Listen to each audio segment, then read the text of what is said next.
What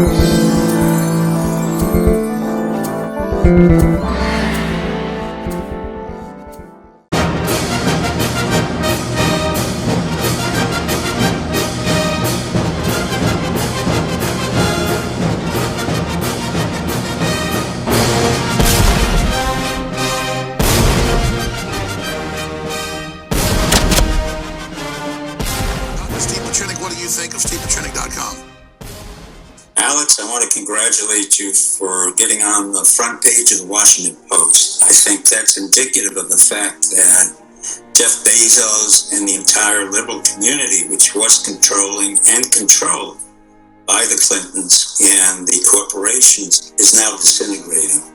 What's happened is it's really an American revolution in a very unique way. And Roger Stone was correct when he said you were the cutting edge in terms of the words you spoke, the fact that you stood there and continuously hammered at the issues that we were concerned about, the false flags, the 9/11, the Sandy Hook, and they praised you by saying you're a conspiracist, you're a truther, and that is the new language of our revolution. In other words, to be called a truther, to be called a conspiracist, means a lot to us. If we're all truthers and we say that Obama was lying, Obama created false flags, Obama celebrated the fact that he killed Osama bin Laden when Osama bin Laden has been dead, then what's happened in our revolution is that we're basically stating the truth and we went against the system. The system has now been completely turned upside down. Never in our history have we had a multi-billionaire who's made his own business, never had to go out and ask for help from others other than his own family, has been bankrupt in his companies, which is standard for business in the real estate industry. Let me tell you, it's standard. And at the same time, went around 7 times a day, 8 times a day on his own plane, on his own expense account, and basically mustered the wrath of the American people to get elected into the presidency. I welcome him. I wish him the best of luck, and I think he's chosen well. Jared Kushner, his quiet advisor, I think is quite brilliant. I think Bannon, as a chief of staff, was a very good choice. And I think the notion that he was anti-Semitic is absolutely absurd. You just make this crap up. Well, but Alex, you got to look at, the press doesn't even look at the basic history. Bannon was an executive in investment banking in mergers and acquisitions. Now, I've been in that position in another firm, Kidder. But to be in Goldman Sachs and to be anti-Semitic, that's just not possible. Then he went into the movie business and became an executive producer and a producer of a lot of films, again in an industry that was predominantly Jewish. Then he works with Jared Kushner and Ivanka Trump, who basically are Orthodox Jews. So the notion that he is both an anti-Semite, a racist, and it's just absolute nonsense. So what you see basically is the propaganda machine from the left or wherever the paper's coming from has never done due diligence. In your view, let me ask you this: what do you think of the Emanuels? I mean, look at what they've done in Chicago. One of them, and he happens to be my agent. He's not a very effective agent. He took over the William Morris agency, with which I've worked with for 30 years. He's arrogant, self-serving, totally, I think he's a bore. I mean, I'm no longer with that agency. To say that somebody who served in the IDF and has not served in the United States Army happens to be of dual loyalty. And I've said before, I do not approve of American Jews having 2 passports. You either have one American passport or one Israeli passport. You cannot have 2. If you have an Israeli passport, then go to Israel, serve Israel, but don't come and use our country. Bibi had 2 passports. He took advantage of the education we gave him here all the way through MIT.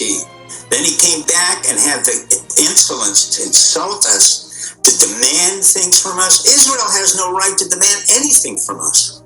It may be our ally, but it's not our best ally. There are many other countries who've been close to us. Israel has been a little child who has to be spanked repeatedly and has to grow up.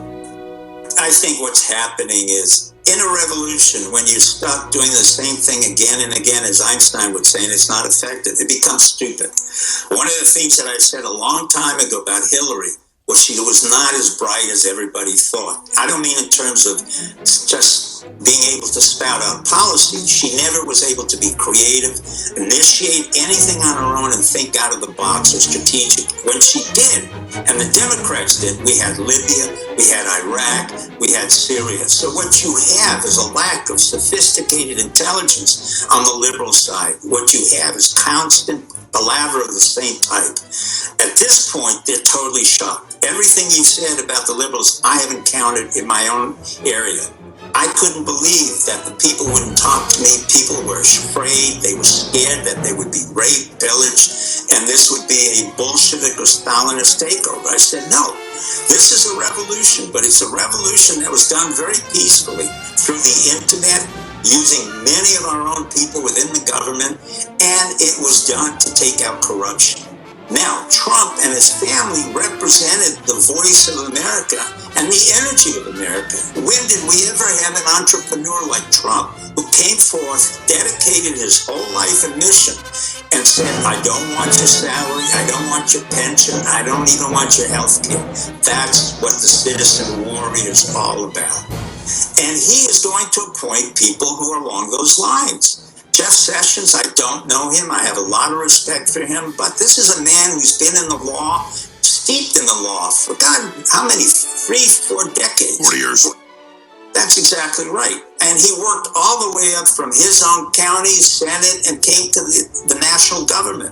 This is not somebody who on a whim came in there. This is not a Loretta Lynch who works at Hogan and Hartson. This is not a James Comey who also worked at Hogan and Hartson. This is a gentleman who represents the South. Then we have Pence, the vice president, representing Indiana. Then we have Mike Pompeo from Kansas. Is America beginning to understand that Trump understands what our countries are? For a long time, as we were talking about globalism, the president talked about interrelationships. I was talking about devolution of power, because the very structure of interrelationship was asymmetric. And it was an example where if you had the EU, and the EU had one printing press for 26 or 30 countries, it would not work. England understood this. England understood that the sterling, the pound, could never be attached to the EU because the EU wasn't determined by France or Germany. It was determined by a bureaucratic Brussels, which was totally ineffective. It totally is failing because England is breaking out, Spain. Well, because what I look at is the initial structures of institutions and where they are fragile. And when I began to see, when I was in France, I grew up in France, part of my life. When I was in France in the 80s and the Maastricht Agreement was made, I understood very quickly that if you're going to change French francs or German Deutschmarks for the euro, you already failed. Why? Because Germany was so powerful that the Deutschmark was in fact determining the outcome of the entire trade organization in Europe. And I don't think Obama understood this, Bush Jr. never understood it. Our intelligence community could understand part of it, but they couldn't understand the speed at which we had devolution of power. The same thing in Washington. Even though Trump has come to Washington, he's really staying in his own place, and that makes sense. And he has broken with the entire system. When everybody said, as if it was a joke, that he was Twittering, no, he explained it very well. In the 21st century, if you do not use Twitter, you failed. Well, in a way, Alex, with all due respect, I don't see them as enemies because they're not that strong. They're not that formidable. When they see you, Alex Jones, as an enemy, that's formidable. I mean, what you have done over 14 years makes it formidable. And remember, it was a voice, and it was the internet that you used and created, and you were able to syndicate. They don't want to, you got to understand, when it hurts, they don't want to admit it. There's a dynamic called denial, and it's not a river in Egypt. They want to deny what happened to them. How can you explain, if you're Hillary and Bill Clinton or Chelsea, how you spend $1 billion? That was my next question. She really thought she would win. We confirmed with our sources. She threw fits, attacked people, had to be sedated. Correct. So how was she so delusional? Well, when you live in a bubble, and this is what we were talking about for decades, you and I, she lived in a bubble where she never had to do anything on her own, never drove her car, never had to go see a doctor who was a real doctor who could diagnose a Parkinsonism, and she was always protected by the Secret Service. But I want to thank certain members of the Secret Service who revealed to us that she had these diseases. Even if she got into the White House, which I didn't think she would make, she could never remain as president of the United States. It just wouldn't happen. I can't go into the reasons why, but she understood it. Unfortunately, Bill Clinton and the Democrats never understood what I was saying months before and almost a year before there. Do not run. It wasn't an issue of my threatening them. It was a warning to them. You cannot run. You are not viable as an entity. I don't know who was going to run against her at that time, but we knew very well within the system she could not be accepted within our system. Alex, what's happening is where you're growing, with all due respect, they're basically having a cash flow problems. Even the New York Times had a little article 3 or 4 days ago, a small article saying how their cash flows have diminished because none of the advertisers are going to go to the New York Times. Well, they're basically bankrupt. What you have here is you have an entity which is basically bankrupt, but they don't want to declare the bankruptcy. You have a Mexican drug lord that's been funding them on the cash flows. You don't need reporters anymore. You don't need an editor. All of that is nonsense. What has happened, thanks to InfoWars and Breitbart and others, and what we've done, it was to take away the newspapers, to take away their content, and basically realign it with the 21st century. What do I mean by that? The internet and social media was so powerful that you knew how to use it, Breitbart knew how to use it, Bannon knew how to use it, and most importantly, Trump knew how to use it. He was brilliant. He absolutely understood the power of the social media and the Twitter. Now, I studied that in 1973 at MIT when I was taught by DARPA, the internet and social media. You and I have talked about it, where your father was involved in it. But in 1973, before Zuckerberg or Gates came out and self-aggrandized themselves, we were already talking about the impact of the social media on the world. And that was funded by DARPA and the CIA in its heyday. Now, you see 50 years later, Trump literally using it, and the Democrats had no idea. They didn't even use it at all. And what did they do? They went exactly the other road. Because they're ignorant. They were ignorant, self-delusional, and arrogant. When you have that tripod and you have that triad, it's a very deadly combination. It's basically self-destructive. You and I have talked about that. You and I have never been self-destructive. We've always fought. We got hit. We weren't always right, but we kept on coming back. Hillary was totally self-delusional, and her cult, it was really a cult group. I'd never seen anything like this. It was a cult. It was a cult. It wasn't a movement. It wasn't a liberal movement. It wasn't a movement that had creativity. The closest person to that creativity was the person I happened to have heard a year ago in Warner, New Hampshire. That was Bernie Sanders, who could articulate exactly what the millennials were concerned about. He articulated a formula that made sense. Trump understood that. I understood that. You understood it. I wrote a blog a year ago saying that the normal opponent to Trump would have been Bernie Sanders, not Hillary Clinton, because Hillary didn't want to hear anything that she didn't want to hear. Alex, you and I understand that we open up and we listen to different things. Sure. As you just mentioned, when I talked about devolution of power and it was seemed out of style at 5-6 years ago, I wasn't blowing smoke in the wind. At this time, we don't have to be self-aggrandizing. We simply say the system has changed. We've gone from paper to the internet. The intelligence community had, but what happened was she had seconded guys like Michael Hayden and others who were sycophants. We in turn went back to our own people at a lower level and said, look, we've got a problem. She had a civilian coup. Now, you have to understand what that really meant for my own people being military intelligence, civilian intelligence, and all across the board.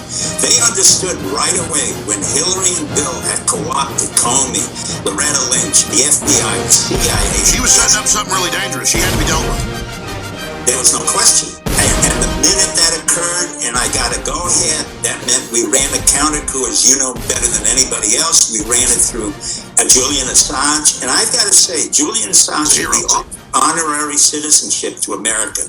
He really has helped us. Snowden is a separate issue. I have to differ with that. Snowden was part of the CIA. He was part of the NSA. Snowden had a top secret clearance and then special access program. It's a very sensitive issue. When you are part of an organization like Daniel Ellsberg and you suddenly become what they call a whistleblower, I'm very, very mistrustful of who you are and who you represent. You think it might be a double or triple agent? Snowden doesn't just represent who he is. He doesn't represent the Russians. You think Trump's right saying go after him? Yeah, I would say yes. But Assange is good. I would bring him through a process that's civil. He should have a defense lawyer, the best that money can buy, Hogan and Hartson or William and Conley. I'm sure there are enough lawyers in the Senate who can recommend that. And he should be tried and see. But as for Assange, he should be given an award. All right.